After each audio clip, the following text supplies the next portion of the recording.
ಭಾಳಷ್ಟು ಬಡವರಿಗೆ ಇಂಥ ಒಂದು ಸಂಕಷ್ಟಕ್ಕೆ ತಂದ್ರೆ ಸ್ವಲ್ಪ ಏನೋ ಎಮರ್ಜೆನ್ಸಿದಾಗ ಹೋಗಿ ಬಡವರು ಹೋಗಿ ಸಾಲ ತರಲಿಕ್ಕೆ ಹೋದ್ರಂದ್ರೆ ವಾರಕ್ಕೆ 10 ಬಡ್ಡಿ ಅಂದರೆ ಒಂದು 1000 ರೂಪಾಯಿ ತೊಗೊಂಡ್ರೆ ವಾರಕ್ಕೆ 100 ರೂಪಾಯಿ ಕಟ್ಟಬೇಕು. ಆ ರೀತಿ ಅದು ಟೈಮ್ ಹಚ್ಚಿ ಕಟ್ಟಬೇಕು. ಮೈಕ್ರೋ ಫೈನಾನ್ಸ್ ಮತ್ತು ಕೆಲವು ಸಂಘ ಸಂಸ್ಥೆಗಳು ಅವು ವಾರಕ್ಕೊಮ್ಮೆ ಉಸಲಿ ಮತ್ತು ತಿಂಗಳಿಗೊಮ್ಮೆ ಉಸಲಿ ಇರ್ತದೆ. ಅವ್ರನ್ನ ಹೇಗಿರ್ತದೆ, ಮನೆಗೆ ಯಾರು ಸತ್ತರೂ ಅವ್ರಿಗೆ ಆ ಸಾಲ ಕಟ್ಟೇಬೇಕು. ಅಂಥ ಒಂದು ಕಠೋರವಾದಂಥ ಉಸಲಿ.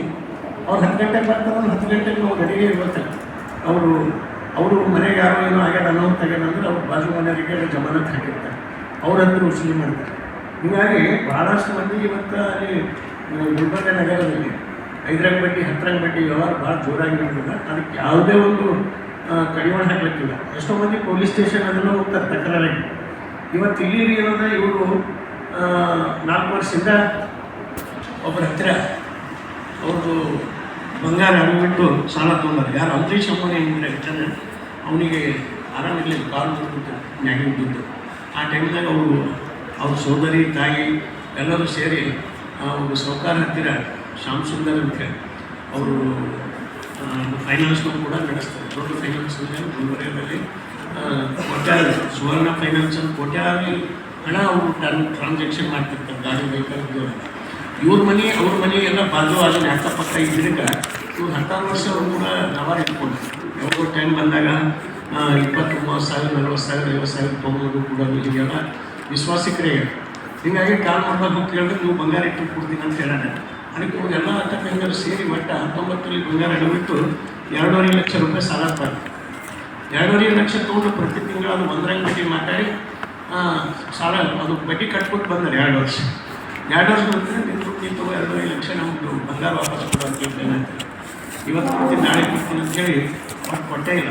40 ಸಲ ಇವರು ಫೋನ್ ಮಾಡಿದಾಗ ಇವ್ರು ರಿಕಾರ್ಡಿಂಗ್ ಮಾಡ್ಕೊಂಡಿದ್ರು. ಮತ್ತು ಪೊಲೀಸ್ ಸ್ಟೇಷನ್ ಹೋಗಿ ಅಲ್ಲಿ ಕಂಪ್ಲೇಂಟ್ ಕೊಟ್ಟಿದ್ದು ಕೊಡ್ಲತ್ತಿಲ್ಲ ಅಂತೇಳಿ ಇಲ್ಲಿ super market police station Brahmapura police ಸ್ಟೇಷನ್ನಲ್ಲೂ 1 ತಿಂಗಳ ಪಂಚಾಯತಿನೂ ಮಾಡಿ 19 ಇಲ್ಲ ಇವತ್ತು ನನ್ನ ಮನೆ 11 ಬಂಗಾರದ ಅಂತಿರಿಗೆ ಅದು ಏಟದ ಫೋನ್ ಮಾಡ್ತಂದಾಗ ತಂದು ಆ ಸರ್ಕಾರಿ ಇನ್ಸ್ಪೆಕ್ಟರ್ ಟೇಬಲ್ನಾಗೆ ಹಾಕ್ಯಾನ ಬಂಗಾರ. ಎಷ್ಟು ಬಂಗಾರ ಹಾಕ್ಯಾನ ಒಂದು ಅರ್ಧ kg ಮೇಲೆ ಹಾಕಿತ್ತು. ಅಷ್ಟು ಬಂಗಾರ ಯಾವುದಾದ್ರು ನಾಯ್ಡು ತೊಗೊಂಡ್ರಿ ಅಂತ ಅವರು ಹಿಂದಿದ್ದವೆಲ್ಲ ಅದ್ರ ಮ್ಯಾಗ ಬಂಗಾರ ಚೈನ್ ಮ್ಯಾಗ ಅದು ಹೆಸರುಗಳೆಲ್ಲ ಹಾಕಿ ಹೆಸರು BK ಹಿಂಗೆ ಹೆಸರು ಹಾಕಿ ಇದು ಮಾಡ್ತಿದ್ರು. ಇಲ್ಲ ಮುಂಜಾನೆ ಅವರಿಗೆ ಕರ್ಸ ಮುಂಗಾರವರಿಗೆ ಅದು ಕಾಟ ಮಾಡಿ ಕೊಡ್ತಿದ್ವಿ. 11 ತೊಲೆಗೆ ಅದು ಅಷ್ಟೇ ಹೆಚ್ಚಿಗಿಲ್ಲ ಅಂತ ಅಡ್ಡಾಡ್ ಮಾಡಿ ಆ 11 ತೊಲೆಗೆ ಕೊಡಿ ಅಂತ ಸರ್ಕಾರಿ ಇನ್ಸ್ಪೆಕ್ಟರ್ ಮಹೇಶ್ ಅವರು ಇಲ್ಲೇ ಪಂಚಾಯತಿ ಮಾಡಿಬಿಟ್ರು. ಮರುದಿನ ಮುಂಜಾನೆ ಅದು 11 ಗಂಟೆಗೆ ಮತ್ತೆ ಇಲ್ಲಿ ಫೋನಲ್ಲಿ ಬಂದು ಕಮಿಷನರ್ ಆಫೀಸ್ ಇಲ್ಲಿ ಬರ್ರಿ ಅಂತ. ಕಮಿಷನರ್ ಆಫೀಸ್ಗೆ ಅಲ್ಲೇ ಕರೆದು ಬಂದು ಒಳಗೆ ಕರೆದು ಅಂಜಿಗೆ ಹಾಕೋದು ಅಂದ್ರೇನು ಇಲ್ಲಿ ಬರೀ ಕೋಡ್ ಒಳಗೆ 30 ಮುಂಚೆ ಫೋನ್ಗೆ ಕಸ್ಕೋದಲ್ಲ ಕಸ್ಕೊಂಡ್ಮೇಲೆ ಏನದ ಅವ್ನಿಗೆ ಏನು ಉಸಿರಿ ಏನು ಪ್ರೂಫ್ ಅದ ನಿಮ್ಮಲ್ಲಿ ಉಸಿರಿ ಮಾಡೋಕ್ಕೆ ಅವ್ನ ಹೆಸರಿಗೆ ಹೋಗ್ಬಾರ್ದು ಅವ್ನು ಗಂಟೆಗೆ ಹೋಗ್ಬಾರ್ದು ಅಂತ ಅನಿಸಿ ಅಲ್ಲಿ ನೀವು ಕೋರ್ಟಿಗೆ ಹೋಗಿ ನಿಮ್ಮ FR ಆಗ್ಯಾವ ಅಂತೇಳಿ ಒಂದು ಚಿಟ್ಟಿ ಬರೆದು ಕೊಡ್ತೀವಿ. ಆ ಚಿಟ್ಟಿ ಯಾರ್ದೋ ಚಿಟ್ಟಿ ಅದು ತೊಗೊಂಡು ಕೋರ್ಟಿಗೆ ಹೋಗಿ ಸೀದಾ ಅವತ್ತೆ ಅದು ಯಾರ್ದೋ ಒಂದು ಕೇಸ್ ಆಗಿದ್ದು ಬೇರೆ ಒಂದು ಏನೋ ಒಂದು ಗುರಿಯಾಗಿ ಕೇಸ್ ಆಗಿದ್ದು ಒಂದು ಯಾವುದೋ ಒಂದು ಚಿಟ್ಟಿ ಅದು ವಕೀಲರುಗಳು ತೆಗೆದು ಫೈಲ್ ಅದು ಯಾವುದೋ ಬೇರೆ ಒಂದು ಕೇಸಿಗೆ ಸಂಬಂಧಪಟ್ಟ ಚಿಟ್ಟಿ. ಆ ಚಿಟ್ಟಿ ಬರೋದಿಲ್ಲ ಸರ್. ಹಾಗಾಗಿ ಈ ಹೆಣ್ಮಕ್ಳಿಗೆ ಅವ್ರು ಹೋದ್ರೆ ನಿಮಗೆ ಅರೆಸ್ಟ್ ಮಾಡ್ತೀವಿ, ಅವ್ರ ಹೆಸರಿಗೆ ಹೋಗ್ಬಾರ್ದು ಅವ್ರು ಡೈರೆಕ್ಟ್ ಹೋಗ್ಬಾರ್ದು ಅಂತೇಳಿ ಟ್ರಾಫಿಕ್ ಮಾಡಿ. ಆದರೆ ಇಂಥ ಅವ್ರು ದೊಡ್ಡ ಕೋಟ್ಯಾಧೀಶ ಈ ಬಡವರು ಅವ ಬಂಗಾರ ಮುಗಿಸ್ಬೇಕಂತಾನೆ ಅದಕ್ಕೆಲ್ಲ ಪೊಲೀಸರಿಗೆ ಕರೆಸಿ ವಿಚಾರಣೆ ಮಾಡಿ ಕೂಡ ಬಿಡ್ತಾರೆ. ಅದು ಏನಂದ್ರೆ ನಾನು ಕೂಡ ಸರ್ಕಾರಿ ಇನ್ಸ್ಪೆಕ್ಟರ್ ಮಾರ್ಗೇಶ್ವರ್ ಮಾತಾಡೋದು ಏನೋ ಗೊತ್ತಿಲ್ಲ ಇವ್ರ ಬಳಿ ಏನೋ ದಾಖಲೆಗಳಿಲ್ಲ ಅಷ್ಟೇ. ಅವ್ನು 11 ತೊಲೆ ಅಂತ ಹೋಗ್ತಾನೆ. ಆ 11 ತೊಲೆಗೆ ಒಪ್ಪಿದ್ದು ಕಮಿಷನರ್ ಆಫೀಸ್ಗೆ ಹೋದ್ಮೇಲೆ 8 ತೊಲೆ ಬಂದ 8 ತೊಲೆ ಕೂತು ನೋಡ್ರಿ ಅಷ್ಟೇ. ಅಂದರೆ ಹಿಂಗೆ ಇವತ್ತು ಈ ಚೆನ್ನಮ್ಮ ಅಂತೇಳಿ ಇವರು ರಾಯಚೂರು ರೀತಿ ಕೊಟ್ಟರು ಬನ್ನಿ ಅದು ಹಿಂದೆ 6 ತೊಲೆ ಬಂಗಾರ ಅದು ಗಂಡಿನ ಮನೆಯೇ 2 ತಿಂಗಳಿಂದ ಈ ಬಂಗಾರ ತೊಗೊಂಡೇ ಬರ್ಬೇಕು. ಎಷ್ಟು ದಿನ ಹೀಗೆ ಬಿಡಿಸ್ಕೊಂಡು ಬರ್ತೀನಿ ಸುಳ್ಳು ಅಂತ ಬಂಗಾರ ತೊಗೊಂಡೇ ಬರ್ಬೇಕಂತ ಹೊರಗೆ ಆ ತಾಯಿ ಮೇಲೆ ಇಬ್ಬರು ಬಂದು ಇಲ್ಲೇ ಹೋದಾಗ ಗುಲ್ಬರ್ದಾಗ 2 ತಿಂಗಳು ತಾಯಿ ಮೇಲೆ ಅಂದರೆ ಹಿಂಗೆ ಅಂದ್ರೇನು ಅವ್ರ ಸಂಸಾರ ಬರಲಿ ಏನಾದರೂ ಬರಲಿ ಅವ್ರ ವ್ಯವಹಾರ ಮಾತ್ರ ಅವರು ಇಟ್ಕೋಬಾರ್ದು. ಅದಕ್ಕೆ ಅಂಥ ಒಂದು ನೀತಿ ನಾವು ಕೂಲಿಕಾರ ಸಂಘದಿಂದ ಮುಂದಿನ ತಿಂಗಳ 29ಕ್ಕೆ ಇದೇ ನಗರ ಗಂಜಿನಾಗ ನೆಹರು ಗಂಜೆ ಒಂದು ಸುವರ್ಣ ಫೈನಾನ್ಸ್ ಅಂತಿದ್ದ ಅದ್ರ ಎದುರೇ 100 ಮಂದಿ ಮಹಿಳೆಯರು ಕೂಲಿಕಾರರು ಹೋಗಿ ಒಂದು ಪ್ರತಿಭಟನೆ ಮಾಡಬೇಕು. ಯಾಕಂದರೆ ಇಂಥ ಒಂದು ಪ್ರಕರಣ ಬೆಳಿಗ್ಗೆ ಬಂದಾಗಿಂತ ಎಷ್ಟೋ ಪ್ರಕರಣಗಳು ಮುಂಚೆ ಹೋಗ್ಯವು. ಅವ ಅರ್ಧ ಕಿಲೋ ಬಂಗಾರ ತಂದು ಟೇಬಲ್ ಮೇಲೆ ಹಾಕ್ತಾನಂದ್ರೆ ಎಷ್ಟು ಬಂಗಾರ ಇಟ್ಕೊಂಡಿರ್ಬೇಕು. ಎಷ್ಟು ಮಂದಿ ಮನುಷ್ಯ ಅವ್ರು ಕೋಟ್ಯಾಧೀಶ ಆಗ್ಯಾರ ಅಂತ ನಮಗೆ ಕೋಟ್ಯಾಧೀಶ ಆಗಕ್ಕೆ ಮತ್ತೇನು ಮಾಡಿಲ್ಲ ಅವ್ರು ಬೆಟ್ಟಿಯವರೇ. ಅದ್ರಾಗ ಮಂದಿ ಇಟ್ಟಿದ್ದು ಬದಲಾಡಿ ಬಡವರು ಬಾಯಿಸತ್ತವ್ರು ಇರ್ತಾರೆ. ಇವ್ರು ಎಷ್ಟು 2 ವರ್ಷಗಳು ಪೊಲೀಸ್ ಸ್ಟೇಷನ್ ಹಲವಾರು ಪಂಚಾಯತಿಗಳಿಗೆಲ್ಲ ಹೋಗ್ಯಾರ. ಯಾವ ಪಂಚಾಯತಿನೂ ಮಾಡಿಲ್ಲ, ಯಾರೂ ಮಾಡಿಲ್ಲ. ಎಲ್ಲರೂ ನಾವೇನು ಮಾಡ್ಬೇಕು, ಸಿವಿಲ್ ಮ್ಯಾಟರ್ ಮಾಡ್ತೀವಿ, ಕೋರ್ಟ್ ಏನು ಮಾಡ್ತೀವಿ, ಇವ್ರ ಬಳಿ ಏನು ಪ್ರೂಫ್ನೇ ಇಲ್ಲ. ಒಂದು ಆಡಿಯೋಗಳವ ರೆಕಾರ್ಡಿಂಗ್ ಪೊಲೀಸ್ ಸ್ಟೇಷನ್ದಾಗ ಮಾತಾಡಿದ್ರು, ಆ ಟೇಬಲ್ ಮೇಲೆ ಬಂಗಾರ ಹಾಕಿದ್ದು. ಮತ್ತು ಇವ್ರು ಅವಾಗ ಮಾತಾಡಿದಾಗ ನೀವು ನಾಳೆ ಸೋಮವಾರ ಮಂಗಳವಾರ ಮುಂದಿನ ತಿಂಗಳು ಪೈಲಿಗೆ ಬರ್ತೀನಿ ಮಾತಾಡೋದು ಮುಗಿಸಮಂತ ಆಮೇಲೆ ಹೇಳೋಣ ಮತ್ತು 10 ವೀಡಿಯೋಗಳು ಇವ್ರು ರೆಕಾರ್ಡಿಂಗ್ ಮಾಡಿಕೊಂಡ್ರು ಮಾತಾಡಿದಾಗ ಇಷ್ಟೇ. ಅದು ಬಿಟ್ಟರೆ ಏನೂ ಪ್ರೂಫಿಲ್ಲ, ದಾಖಲೆಗಳು ಏನಿಲ್ಲ. ಮನೆ ಬಾಜುದವಂತೆ ನಂಬಿ ಇವ್ರು ಬಂಗಾರ ಕೊಟ್ಟರೆ ಅದೇ ಮೋಸ ಆಗಿದೆ.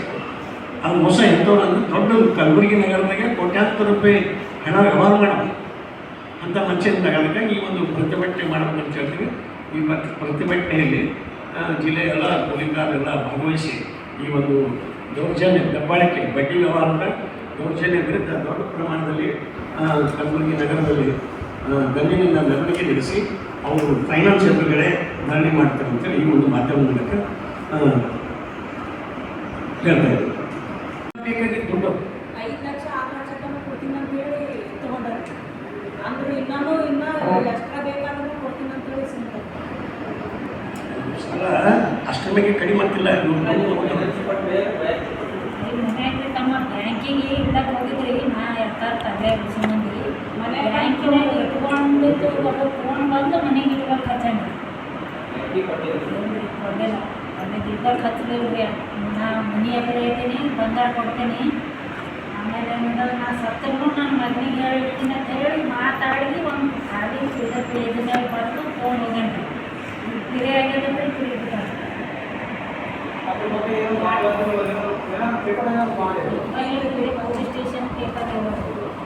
ಪೊಲೀಸ್ ಸ್ಟೇಷನ್ದಾಗ ಮೊನ್ನೆ 1 ತಿಂಗಳದಾಗ ಒಂದು ಪೇಪರ್ ಬರ್ಸ್ಕೊಟ್ರಂತ ಪೊಲೀಸರು.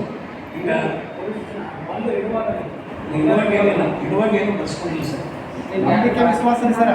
ಅಲ್ಲಿ ಮನೆ ಬಾಜು ಅಂತೇಳಿ ನಿಮ್ಗೆ ಎಷ್ಟು ಬೇಕಾದ್ರೆ ದುಡ್ಡು ಕೊಡ್ತೀನಿ ಅಂತೇಳಿ ಬ್ಯಾಂಕಿಗೆ ಬಂಗಾರ ಒಯ್ದು ಅಡ ಇಡಕ್ಕೆ ಹೋದ್ರೆ ಬೇಡ ನಿಮ್ಗೆ ಎಷ್ಟು ಕೊಡ್ಬೇಕು ಕೊಡ್ತೀವಿ ಅಂತೇಳಿ ಕರ್ಕೊಂಡು ಬಂದು 2.5 ಲಕ್ಷ ಕೊಟ್ಟು ಇನ್ನೂ ಬೇಕಾದ್ರೆ ನಾನು ಕೊಡ್ತೀನಿ ಅಂತೇಳಿ ಬಂಗಾರ 19 ಬಂಗಾರ ಇಟ್ಕೊಂಡು 2.5 ಲಕ್ಷ ರೂಪಾಯಿ ಕೊಟ್ಟಾನ. ಅದಕ್ಕೆ ತಿಂಗಳ ಪ್ರತಿ ತಿಂಗಳ ಬಡ್ಡಿ ಕಟ್ಕೊಂಡು ಬಂದಾರ ಅವರು.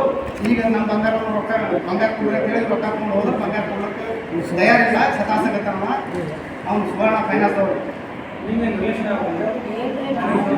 ಇವ್ರು ಸ್ವಾಮಿಗಳು ಮಾರ್ವಾಡಿ ಗಾಜಾಪುರದ ಮನೆ ಇದ್ದಾರೆ ಅವರು. ನಾವು ಒಂದು 20 ವರ್ಷ ಅಲ್ಲೇ ಕಿರಾಯಿ ಇದ್ದೀವಿ ಸರ್. ಭಾಳ ನೋಡಾರೆ ಅವ್ರ ಹೆಸರು ಮನೇಲಿ ಆಜು ಬಾಜು ಅವ್ರ ಹೆಸರು ಯಾರು ಬರ್ಕೊಟ್ಟವ್ರ ಹೆಸರು ಶ್ಯಾಮ್ ಸುಂದರ್ ಪವಾರ್. ಶ್ರೀಮಂತನೇ ಬರೋದಕ್ಕೆ ನಾವು ಬಡವರಿದ್ದೇವೆ, ನಮ್ಮಲ್ಲಿ ಏನಿಲ್ಲ. ಹಂಗೆ ಹೇಳಿ ತೊಗೊಂಡು ಈಗ ಕಿರಿ ಆಗೋಣ ಹಂಗೆ ಮಾತಾಡ್ತಾರೆ. ಹೆಂಗೆ ಸರ್ ನಿಮ್ಗೆ ಯಾರು ಕಮಿಷನರ್ ಆಫೀಸಿಗೆ ಇದು ಮಾಡಿ ಕರ್ಕೊಂಡು ಹೋಗಿ ಇದನ್ನು ಮಾಡೋದು ಅರುಣ್ ಕುಮಾರ್ ಅವ್ರು ಏನಾದ್ರು ಅವ್ರು ಏನಿಲ್ಲ ಬಾಗಲ್ ಮುಂಚೆ ಎಲ್ಲೊಂದು ನಮ್ದು ಇಷ್ಟು ಮಂದಿ ಫೋನ್ ಕಸ್ಕೊಂಡ್ರಿ. ಕಸ್ಕೊಂಡ್ ಕೇಸಿಂದ ಈ ಪೇಪರ್ ಮೇಲೆ ಸೈನ್ ಮಾಡಿ ಅವ್ರಿಂದ ಏನೂ ಇಲ್ಲ ಅಂತ ಸೈನ್ ಮಾಡೋಣ. 5 ವರ್ಷ ಕುಮಾರ್ ಯಾರು ಏನನ್ನೋದು CCB ಅಂತ ನೋಡಿ. ಏನು ಗೊತ್ತಿಲ್ಲ ಬರ್ಬರಿ ಅಲ್ಲಿ ಕರ್ಸಾರ ನಿಮ್ಮ ಮ್ಯಾಲೆ ಅಪರಾಧ ಆಗಿದ್ರೆ ನೀವು ಹೋಯ್ತಾರ ಅವ್ರು ಎಂತಾಗ ಏನು ಕೇಳಕ್ಕೆ ಹೋಗ್ಬೇಡ ನೀವು ಅಂತ ಅಂದ್ರಿ. ಆಯ್ತು ಸರ್ ಅಂತ ಬಂದ್ಬಿಟ್ಟು ನಿಮಗೆ ಒಂದು ಚೀಟಿ ಪಟ್ಟು ಹೋಗಿ ಹೋಗ್ತೀವಿ. ಹೌದು, ಅದು ಚಿಟ್ಟಿನೂ ಅದ ರೀ. ಅದು ನಮ್ದು ಅಲ್ರಿ, ಅದು ಯಾರ್ದೋ ನಿಮ್ಮೇ ಅಂದ್ರೆ ಹೊಲ ಮನೆ ಕೇಸ್ ಮಾಡಿ ಅವ್ರು ಕರ್ಕೊಂಡೋಗ್ಯಾರ ರೀ. ಶ್ಯಾಮ್ ಸುಂದರ್ ಅವ್ರು ಕರ್ಸಾರ ಕಮಿಷನರಿಗೆ ಹೋಗಿ ಭೇಟಿ ಆಗಿಲ್ಲ ಆಗಿದ್ರಿ. ಅರುಣ್ ಕುಮಾರ್ ಅವ್ರ ಕರ್ಸ್ಕೇಸಿಂದ ಕಮಿಷನರ್ ಹೋಗಿದ್ವಿ ನಾವು. ಅರುಣ್ ಕುಮಾರ್ ಅಂತ ನೋಡ್ರಿ ಅವ್ರು ಕರ್ಸಾರ.